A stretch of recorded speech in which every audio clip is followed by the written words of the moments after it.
Hello everyone. आज हम पढ़ेंगे class 9 unit 2 receiving end storage of goods, उत्पाद की प्राप्ति और भंडारण। Session 3 storage of goods in retail operations, खुदरा परिचालन में उत्पाद का भंडारण। तो चलिए शुरू करते हैं। Unit 2 session 3। पहले समझ लेते हैं कि स्टोरेज होता क्या है। भंडारण का अर्थ है उत्पाद के अंतिम खपत से पहले उसके वास्तविक गुणों को बचाए रखने के लिए उनकी उचित व्यवस्था करना। मतलब कि उत्पाद जब बनता है और जब तक वो इस्तेमाल किया जाता है, इसके बीच में बहुत गैप होता है, बहुत समय लगता है। उत्पाद का बनना और उसके इस्तेमाल किया जाना, इन दो प्रोसेस के बीच में काफी वक्त लगता है। और इस वक्त में उत्पाद खराब ना हो, प्रोडक्ट हमारा खराब ना हो, उसे कोई नुकसान ना पहुंचे, इसलिए उसको रखने के लिए एक जगह सुनिश्चित कर ली जाती है। तो इस प्रोसेस को हम स्टोरेज कहते हैं।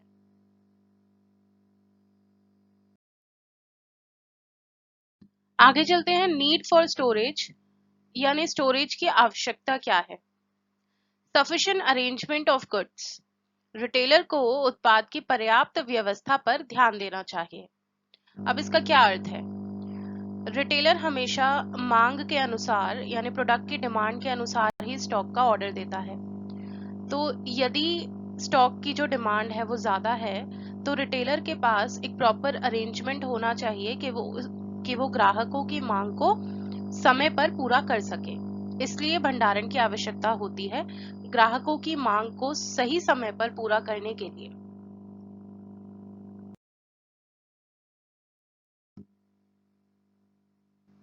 नीड फॉर स्टोरेज के दूसरे पॉइंट पर चलते हैं। Many products or commodities are consumed on a regular basis, but many products or commodities produced on a seasonal basis. For such type of products or commodities, the retailer should be careful and store the commodity for a whole year. कई उत्पादों या वस्तुओं का उपभोग नियमित रूप से किया जाता है, लेकिन कई उत्पाद या वस्तुएं मौसमी आधार पर उत्पादित होती हैं। इसका क्या अर्थ है कि कई जो प्रोडक्ट्स होते हैं वो इस्तेमाल तो रेगुलर बेसिस पे होते हैं, ग्राहकों द्वारा खरीदे जाते हैं और इस्तेमाल भी किए जाते हैं रोजाना। लेकिन जो उनकी प्रोडक्शन है वो सीजनल बेसिस पे होती है, मतलब वो पूरे साल नहीं होती। तो ऐसे में ऐसे प्रोडक्ट्स को स्टोर करने की जो है वो आवश्यकता पड़ जाती है। अब ऐसे प्रोडक्ट्स कौन से होते हैं, जैसे फल और सब्जियां। इसमें आप उदाहरण के लिए ले लीजिए खीरा, क्यूकम्बर। इसकी जो प्रोडक्शन है वो फरवरी से जून के बीच में होती है, लेकिन आप देख सकते हैं कि पूरा साल ये मार्केट में अवेलेबल रहता है क्योंकि इसको स्टोर कर लिया जाता है। इसी के साथ एक उदाहरण है पोटैटो यानी आलू। इसका उत्पादन ही लिमिटेड समय यानी कम समय के लिए होता है, लेकिन इसकी कंजम्पशन जो है, इसका इस्तेमाल हर समय ग्राहक करता है।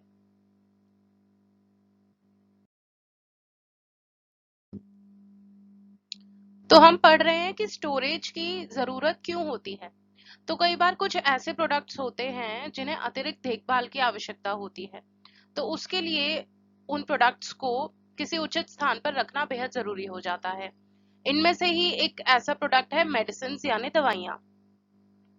दवाइयों के लिए उचित भंडारण बहुत आवश्यक है।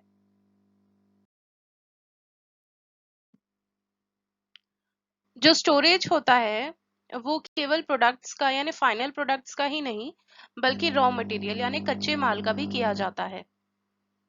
कच्चे उत्पाद का भंडारण ऐसी जगह किया जाना चाहिए जहां से उत्पाद आसानी से मिल सके।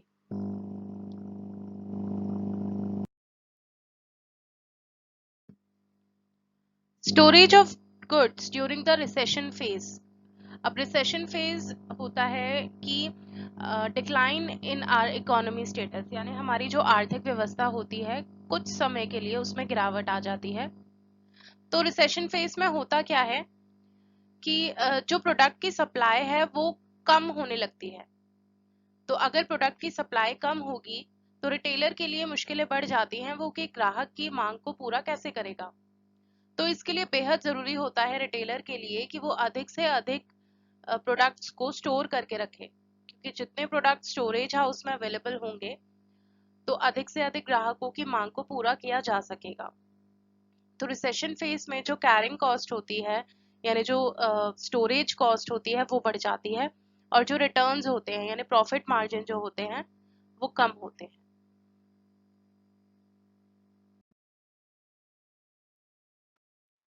The storage of commodities varies with the demand of goods. वस्तुओं का भंडारण उनकी मांग के साथ बदलता रहता है। रिटेलर को प्रोडक्ट की डिमांड के अनुसार कई बार प्रोडक्ट का भंडारण करना पड़ता है। यदि डिमांड ज्यादा है तो भंडारण की आवश्यकता होती है। यदि डिमांड कम है तो भंडारण की आवश्यकता होती है, लेकिन बहुत कम। जैसे इसको एक उदाहरण के साथ समझते हैं। इन दिनों कोविड-19 की वजह से फेस मास्क की डिमांड बाजार में बहुत अधिक है, जिसकी वजह से रिटेलर्स फेस मास्क का भंडारण अपने स्टोरेज हाउस में रखते हैं। और इन्हीं दिनों कॉस्मेटिक्स की डिमांड में बहुत ज्यादा गिरावट आई है, जिसकी वजह से कॉस्मेटिक्स का भंडारण करने की आवश्यकता बहुत कम हो गई है। तो इससे हमें यह पता लगता है कि जैसी डिमांड होती है प्रोडक्ट की, उसी के हिसाब से भंडारण यानी स्टोरेज किया जाता है।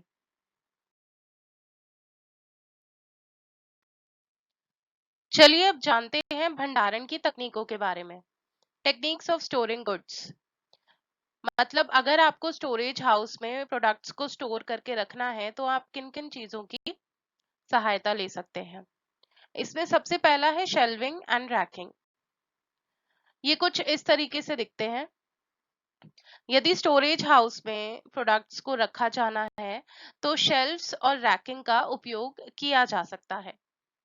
इनको दीवार पे भी लगा सकते हैं और अलग से भी रख सकते हैं दीवार के सपोर्ट से। इनकी मदद से प्रोडक्ट्स को एक ऑर्गेनाइज तरीके से रखा जाता है, जिससे प्रोडक्ट्स का गिरने का डर नहीं रहता और ना ही उनके नुकसान होने का डर रहता है।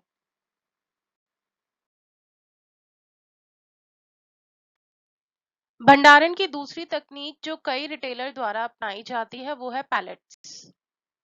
पैलेट्स कुछ इस तरीके से लकड़ी से बने हुए होते हैं, इस तरीके से नजर आते हैं। पैलेट्स के ऊपर कई तरीके का सामान रखा जा सकता है, जैसे कार्टन्स और बॉक्सेस में सामान को भरकर इन पर स्टोर किया जा सकता है। और जब इनको कहीं भेजे जाने की बात आती है, जैसे सामान को कहीं लोड कराना है, तो पैलेट्स के ऊपर वो रखे हुए कार्टन्स को फोकलिफ्ट की मदद से लोड करा दिया जाता है।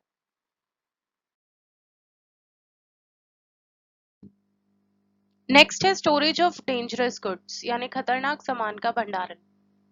इस कैटेगरी में मेनली केमिकल प्रोडक्ट्स आते हैं। केमिकल प्रोडक्ट्स को सही तरीके से स्टोर करना बेहद आवश्यक होता है, क्योंकि इन्हें हम कहीं पे भी नहीं रख सकते। इससे जान मान का नुकसान होने का भी खतरा रहता है। इसलिए डेंजरस गुड्स को स्टोर करने की आवश्यकता बढ़ जाती है।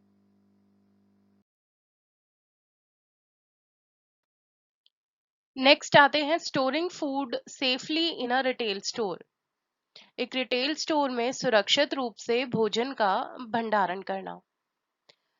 कुछ जो प्रोडक्ट्स होते हैं जैसे फ्रूट्स एंड वेजिटेबल्स, वो पेरिशेबल नेचर के होते हैं, मतलब जल्दी खराब होने वाले होते हैं। तो इनका भंडारण करते समय रिटेलर को आवश्यक बहुत जरूरी और ज्यादा ध्यान देना पड़ता है। फल और सब्जियों को हम कहीं पे भी रखकर उनको स्टोर नहीं कर सकते हैं, क्योंकि उनके खराब होने की संभावना अधिक होती है। इसलिए खाने पीने के जो पदार्थ होते हैं, जो सामान होता है, इनकी इनका स्टोरेज बहुत अच्छी तरीके से और सेफली किया जाना चाहिए।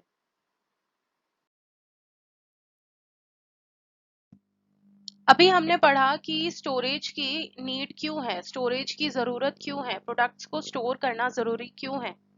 अब जान लेते हैं कि storing goods and material safely, यानी सामग्री और उत्पाद का सुरक्षित रूप से भंडारण। जहां पर भी प्रोडक्ट को स्टोर किया जा रहा है वहां पर भी कुछ नियम लागू करने चाहिए कर्मचारियों के लिए। कर्मचारियों की सेफ्टी यानी सुरक्षा का ध्यान पूरा पूरा रखना चाहिए। तो सुरक्षा का ध्यान रखने के लिए क्या करना पड़ेगा? जितने भी बाहर जाने के रास्ते होते हैं स्टोरेज हाउस में, जहां पर भी गेट है जहां से भी अंदर या बाहर जाया जा सकता है, वहां पर साइनेज यानी एग्जिट लिख देना चाहिए, जिससे ये क्लियरली पता लग जाए कि यहाँ से इस रास्ते से बाहर जाया जा सकता है किसी भी इमरजेंसी सिचुएशन में। दूसरा, फायर एक्सटिंग्विशर्स। ये स्टोरेज हाउस में उचित स्थान पर लगे होने चाहिए इनकी जरूरत के अनुसार।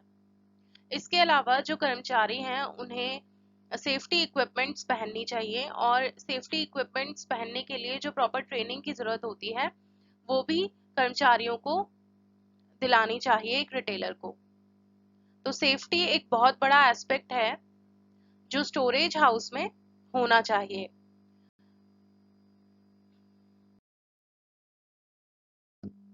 आज हमने पढ़ा स्टोरेज की इंपॉर्टेंस के बारे में, उसकी जरूरत के बारे में।